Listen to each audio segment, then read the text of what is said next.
К другим темам в Конституцию Якутии собираются внести изменения. Сегодня специальная комиссия под председательством главы республики Егора Борисова рассмотрела и одобрила проект о внесении дополнений в Конституцию Якутии.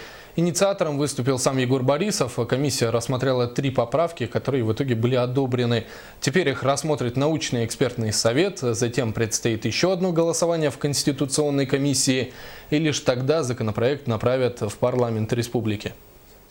Одна из них связана с изменениями на федеральном уровне по порядку согласования прокурора Республики Саха-Якутия, а 2 остальные связаны с совершенствованием законодательства в сфере названия Республики Саха-Якутия на якутском языке и в сфере образовательного компонента. Но опять-таки в связи с измененными правилами, общими правилами образовательными, да, общероссийскими. Вот, на подходе у нас еще есть изменения, которые также необходимо взвешенно продумать, проанализировать, найти правильные формулировки для уточнения статуса высшего органа исполнительной власти Республики Саха-Якутия, некоторых моментах по основополагающим моментам Республики Саха-Якутия, связанные с территориальной целостностью и другими моментами,